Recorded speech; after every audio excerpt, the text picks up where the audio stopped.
We remain steadfast in our commitment in delivering local news that matters. Stories that inspire. Enriching the lives of Filipinos in the Philippines and across the globe.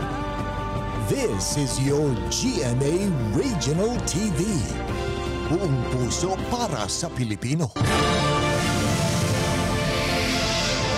Ito ang inyong Regional TV News. Magandang araw, ito ang inyong Regional TV News. Hatid namin ang mga pinakamalaki at pinakahuling balita. Mula sa Visayas, ako po si Cecil Kibod Castro. Mula rito sa Mindanao, ako po si Sara Hilomen Velasco. At mula naman dito sa Luzon, ako po si Chris Zuniga.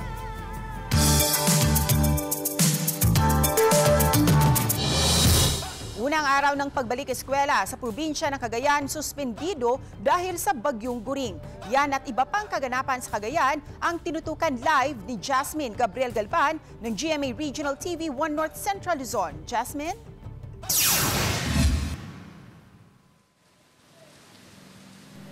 Cecil, suspendido ngayong araw ang klase sa lahat ng antas ng mga paaralan dito sa probinsya ng Cagayan para matiyak yung safety ng mga learners, lalo pat magdamag pa rin ang buhos ng ulan na dala ni Bagyong Guring dito ngayon sa probinsya ng Cagayan. Baha pa rin, Cecil, ang ilan sa mga paaralan sa iba't ibang mga bayan dito sa probinsya. Ayon sa Cagayan PDRRMO, ilang paaralan sa mga bayan ng Ballesteros, Piat, Tuaw, Lasam, Gataran at Bagao ang hanggang sa ngayon ay lubog pa rin sa baha. Sa bayan ng Gataran, lubog sa baha ang harap ng Remos Elementary School. Nagsilbi namang evacuation center ang ilang paaralan sa probinsya ng Cagayan. Halimbawa na lamang sa May Kabuluan Elementary School sa bayan ng Alcala, Cagayan. Dito naman sa aming kinaroroonan, Cecil, sa bayan ng Amulong, partikular sa Bacolod Elementary School, kung ating papansinin, ipakita ko lamang yung sitwasyon na hanggang sa ngayon, baha pa rin yung school ground.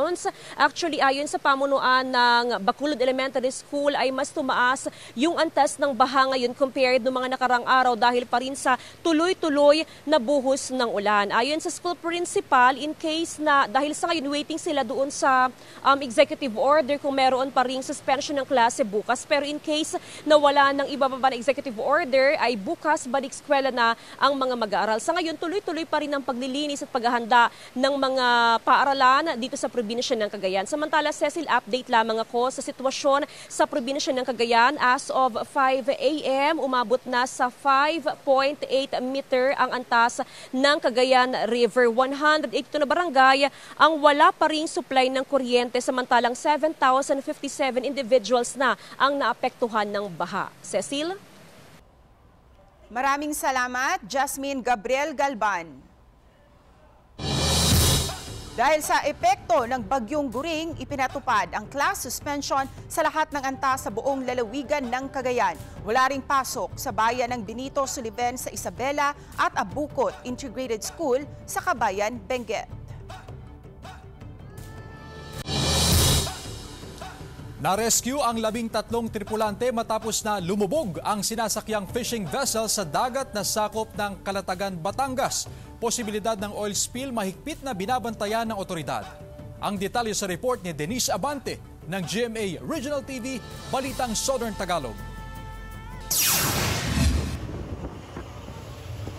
Nailigtas ng Philippine Coast Guard ang nasa 13 tripulante matapos lumubog ang sinasakyang fishing vessel sa karagatang sakop ng Barangay Bagong Silang, Calatagan, Batangas sa kasagsagan ng malakas na ulan na dala ng hanging habagat na pinalakas ng Bagyong Guring. Ayon sa Coast Guard Station Batangas, galing sa Navotas Port ang bangka at patungo sana sa Palawan para mangisda nang mangyari ang insidente. Sumama ang panahon dito sa bandang Occidental Mindoro and plano nila talaga mag-take shelter dito sa Lubang Island. Yun nga, pagdating sa Calatagan, inabot na doon. Ayon sa Coast Guard, pinasok ng tubig ang fishing vessel kaya tumagilid hanggang sa tuluyang lumubog. Sa video na ito na mula sa Coast Guard Station Batangas, makikita pa ang tuluyang paglubog ng bangka. Nasa pangangalaga ng Coast Guard Substation Calatagan ang mga nailigtas na tripulante. Naabisuhan na rin daw ang mga kaanak ng mga mangingisda maging ang may-ari ng fishing vessel. Samantala, binabantayan na ng otoridad ang lugar dahil sa posibilidad ng oil spill dahil kasama raw sa lumubog lumubog ang nasa 400 litro ng lube oil at 70,000 liters ng diesel oil. Inabisuhan na rin ang MDRRMO sakaling tumagas ang langis. Sinisikap pa ng GMA Regional TV Balitang Southern Tagalog na makipag-ugnayan sa mga tripulanteng naligtas mula sa lumubog na bangka para sa kanilang pahayag. Patuloy pa ring pinag-iingat ang publiko. Payo ng Coast Guard na palaging umantabay sa abiso ng pag-asa para sa lagay ng panahon. Mula sa GMA Regional TV Balitang Southern Tagalog, Denise Abante, nagbabalita para sa GMA Integrated News.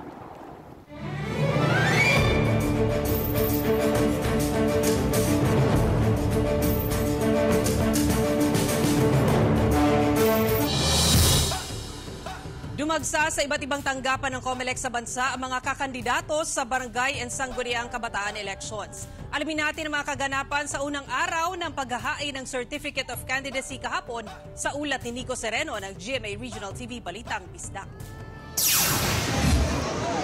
Animoy fiesta ang unang araw ng filing ng COCs sa Mandaue City sa Cebu na isinagawa sa Sports Complex. Actually, nag-expect me kay lucky number magodang 8. So it's August 28, tapos holiday pag yun. Sa paniniwalang swerte ang 28, dinagsarin ang tanggapan ng Cebu City COMELEC. Once you file your certificate of candidacy, you will become now a candidate and di na ka pwede mangampanya. Hadto ra ka pwede mangampanya sa campaign period, which is October 19 to 28. Dinagsarin ang parking lot na ito sa isang mall sa Iloilo City. Dismayado ang mga nakalinya sa umano'y kakulangan ng sistema ng City COMELEC. Ang iba nga City Proper nga bago lang abot, masulod na yan. Nakagina pa kami yatani yang. Pinapasok ang mga aplikante na may stamp sa kamay. Pero mas uminit ang ulo ng mga aplikante ng inanunsyo ng City COMELEC na 1,400 lang ang ikikater sa unang araw. Makat-off na kata as of 10 a.m. Mga 1-4 inidiri. No, kutob nga may mga tatak, amo na ang aton nga pag-akomodaron. Sa Bacolod City, may ilang ID na hindi tinanggap ng COMELEC dahil masyado umanong edited ang pictures na halos hindi nakahawig sa ID holder. At bago pa man magbukas ang tanggapan ng COMELEC sa Naga City, maraming tao na ang naghintay at pumila sa labas ng opisina. Ito rin ang sitwasyon sa Batangas City, kung saan maagang nakapila ang mga kakandidato sa labas ng City Sports Coliseum. Marami sa kanila ang first-timer. At sa Lipa City, alauna pa lang ng madaling araw nang magsidatingan ang mga kakandidato at ang kanilang supporters. At dahil sa pagdagsa ng mga kakandidato sa Davao City sa unang araw, humiling na ang COMELEC ng karagdagang security force sa pulisya. Tinatayang nasa 1,000 aspiring candidates mula sa 78 barangay sa Zamboanga City ang dumagsa kahapon. Sa tulong ng pulisya, naging matiwasay ang filing ng COCs. Kasabay sa unang araw ng paghahain ng COC ang pagpapatupad ng election gun ban. Ayon sa pulisya, papaigtingin nila ang gagawing COMELEC checkpoints sa iba't ibang lugar bilang seguridad sa nalalapit na eleksyon. Magtatagal ang filing ng COCs hanggang September 2. Mula sa GMA Regional TV Balitang Bisdak, Nico Sereno nagbabalita para sa GMA Integrated News. Kauna-unahang amphibious exercises sa pagitan ng Pilipinas at Australia isinagawa sa San Antonio, Zambales. Narito ang report ni Jasmine Gabriel Galban ng GMA Regional TV 1 North Central, Luzon. Makapigil hininga ang bawat tagpo sa kauna-unahang amphibious operation exercises of the Indo-Pacific Endeavour 2023 na isinagawa sa bayan ng San Antonio, Zambales. Sinaksihan ito ni Pangulong Ferdinand Marcos Jr. Ang senaryo, sinakop ng fictional country na Calabania ang island of Tinia. Sinamantala ng bansang Calabania ang nangyaring lindol na sinundan ng tsunami. At agad nagsagawa ng humanitarian assistance disaster relief sa isla. Kasunod nito ang tuluyang pagsakop sa Tinia Island. Naapektuhan at nadamay na rin sa pagsakop ang mga kalapit na bansa. Isa na rito ang Pilipinas. Napasok na rin ng Calabanian forces ang probinsya ng Palawan at Zambales. Humingi ng tulong ang Pilipinas sa Australia. Nagsanib puwersa ang Pilipinas at Australia. I think it is an important aspect of how we prepare for any eventuality. And considering that there have been so many events that attest to the volatility of the region. This kind of exercise, this kind of close strategic cooperation between countries around the region is extremely important. Layo ng alon exercises na mapag-ibayo ang interoperability at kahandaan ng security challenges, maging ang coastal defense capability, ganun din ang epektibong combined operations. Pinalalakas din ito ang ugnayan ng dalawang puwersa tungo sa mapayapa, masagana at matatag na Indo-Pacific region. Nakiisa rito ang nasa mahigit 2,000 military personnel mula sa AFP at ADF, kasama rin ang 150 participants mula sa US Marines na nagsilbing support force. But this mission is just a manifestation of where we want our defense and bilateral relations to be. And it is close to coming from a comprehensive partnership to a strategic one. We are two countries committed to the global rules-based order. We are committed to an idea of a world in which disputes are determined by reference to international law. And that what we will do is bring our military capability to enhance the rules-based order. Ang alon exercises ay ang kauna-unahang amphibious military exercises sa pagitan ng AFP at ADF. Magtatagal ito hanggang August 31. Mula sa GMA Regional TV 1 North Central Luzon, Jasmine Gabriel Galban, nagbabalita para sa GMA Integrated News. Ito ang inyong Regional TV News.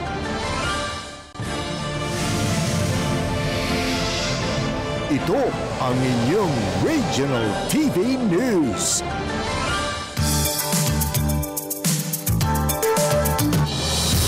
Mga pampublikong paaralan sa bansa handa na sa pagsisimula ng klase ngayong araw ayon kay Vice President at DepEd Secretary Sara Duterte. Mga kawani ng DepEd at iba pang ahensya tiniyak ang kaligtasan ng mga estudyanteng magbabalik eskwela. Yan ang tinutukan live ni Zen Kilantang sa Iloilo City. Zen?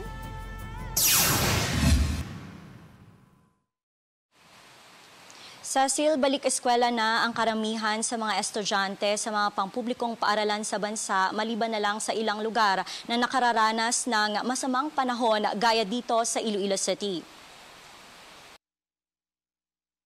All systems go na ang mga pampublikong paaralan sa bansa sa pagbubukas ng pasukan ngayong araw, August 29. Ayon kay Vice President at DepEd Secretary Inday Sara Duterte, handa na ang DepEd para sa school year 2023 to 2024. Mahigit 18 million na estudyante ang nagpa-enroll sa public at private schools ngayong pasukan. Inaasahan naman ang pagtaas pa ng bilang dahil sa mga late enrollee. Katong mga andam na ma'am, andam na sila, katong mga dili andam tungod kay guba pa ilahang mga classroom, naagian sila bagyo, nabahaan sila. Ang atuang polisiya sa Department of Education wala na learning disruption, no? So magpadayon lang gihapon sila, pinaagi sa ato ang blended learning program. Pwede silang mag-modular, pwedeng offline or online. Nasa Cebu ang DepEd Secretary ngayong araw para pangunahan ang pagbubukas ng klase sa dalawang paaralan sa Asturias at Danau City. Ayon sa opisyal, ang mga nasabing paaralan ay kabilang sa last mile school o mga paaralan na may 4 na classrooms lang at walang nakalaang pondo para sa repair. Ayon naman sa DepEd 6, maliban sa nakahanda na ang mga pasilidad at classrooms na gagamitin, nakipag-ugnayan na rin sila sa pulisya at iba pang stakeholders upang masiguro ang kaligtasan ng mga estudyante. May mga inilatag din na help desk na maaaring malapitan ng mga magulang o guardian sakaling may problema o reklamo ang mga ito. So kung may makita sila nga problem, they can approach no ang aton sini nga mga public assistance coordinators sa school, may araman na siya agud sini nga right there and then masabat no ang ila sini nga mga palamang kautanon. So we are happy nga aton singa kabataan magabalik na no. Bunsod ng masamang panahon, sinuspinde ni Iloilo City Mayor Jerry Tranias ang mga klase mula preschool hanggang senior high school sa lahat ng pampubliko at pribadong paaralan sa lungsod. Suspendido rin ang mga klase ngayong araw sa Bacolod City at iba pang lugar sa Negros Occidental maging sa probinsya ng Guimaras. Samantala sa isinagawang commitment signing sa Legazpi City, Albay para sa Oplan Balik Eskwela 2023, tiniyak ng DepEd at ng buong Interagency Task Force na magiging mapayapa at ligtas ang balik eskwela ngayong araw. Kabilang narito ang mga plano para sa halos 15,000 na estudyanteng apektado ng pag-aalboroto ng Bulkang Mayon sa Albay. Sa tala ng DepEd Bicol, tinatayang nasa 1.8 million na estudyante sa Bicol Region ang magbabalik eskwela. In some of the schools being used as evacuation centers. Una, meron tayong tinatawag na distance learning or blended learning. Umaga, yung dating occupant ng school pwedeng mag-face-to-face, half day, then in the afternoon, they will be given the modules. Yung ibang quiz naman, pag morning, naka-module, pag hapon, naka-face-to-face. Tiniyak din ng Police Regional Office 5 na nakadeploy na ang mga police personnel nito sa iba't ibang lugar sa rehiyon, lalo na ang mga lugar na may naitatalang insurhensya. Cecil, sa ngayon ay pabugso-bugso pa rin ang ulan dito sa Iloilo City at may ilang lugar din na binaha. Pansamantalang ginawang evacuation center ang mga paaralan. Pinapayuhan naman ang mga magulang ng mga estudyante na mag-monitor ng weather advisory sa Pag-asa. Posibleng balik klase na bukas kung sakaling maging maganda na ang panahon dito sa Iloilo City. Cecil? Maraming salamat, Zen Kilantang ng GMA Regional TV 1 Western Visayas.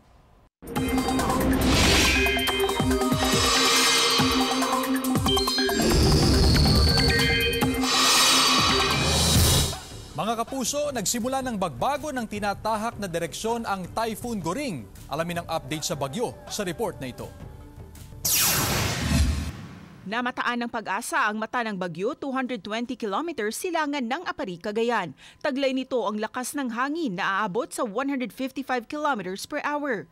Nakataas ngayon ang Tropical Cyclone Wind Signal number 3 sa northeastern portion ng Babuyan Islands ayon sa Pag-asa. Asahan na ang napakasungit na panahon sa nasabing lugar. Signal number 2 naman sa Batanes, nalalabing bahagi ng Babuyan Islands at sa mga bayan ng Santa Ana at Gonzaga sa Cagayan.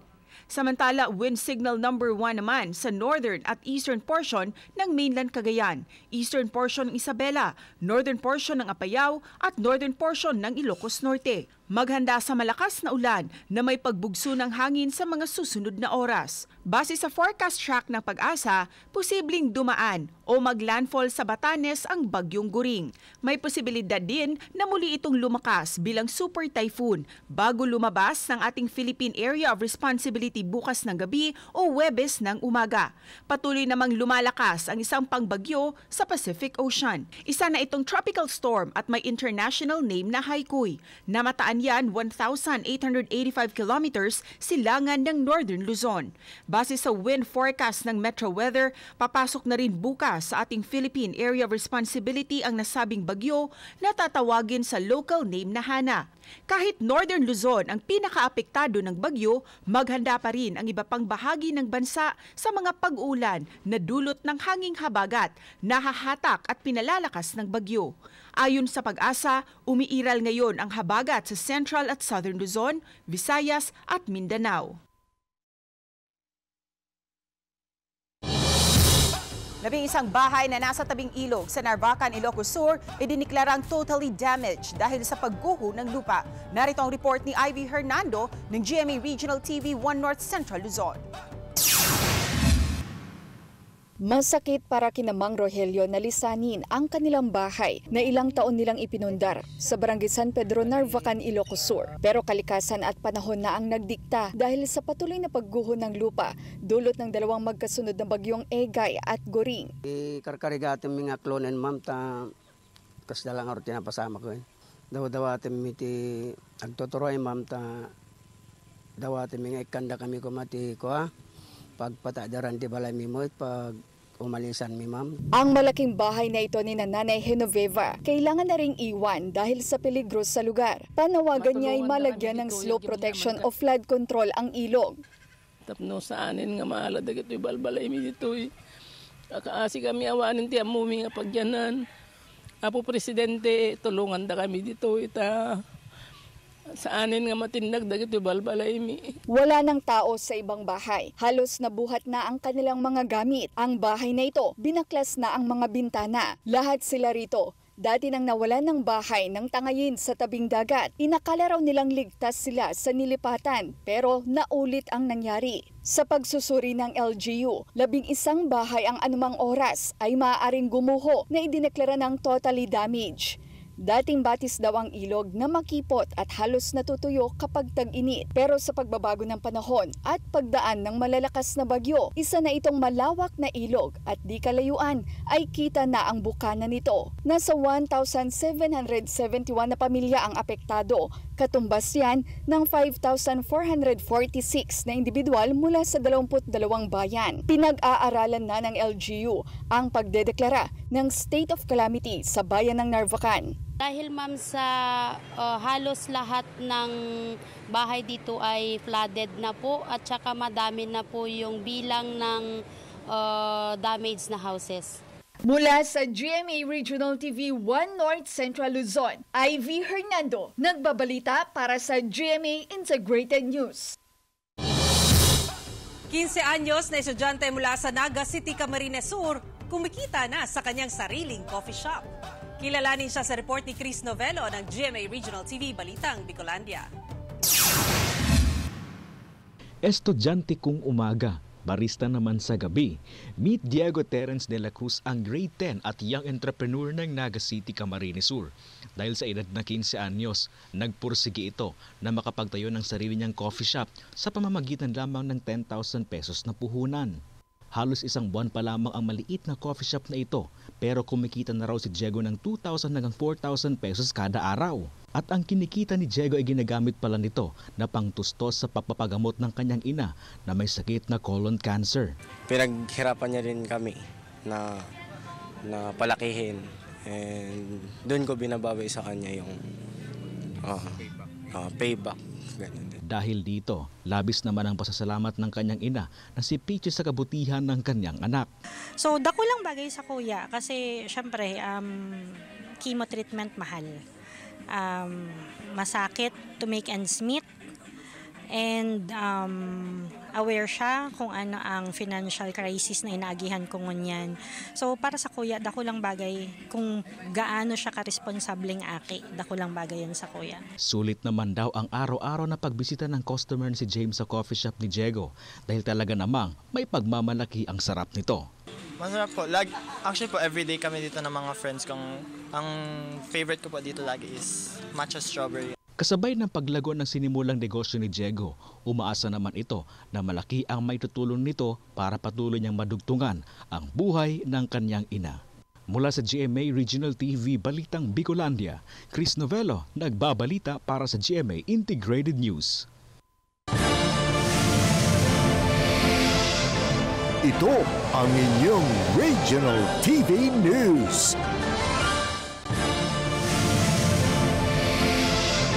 Ito ang inyong Regional TV News.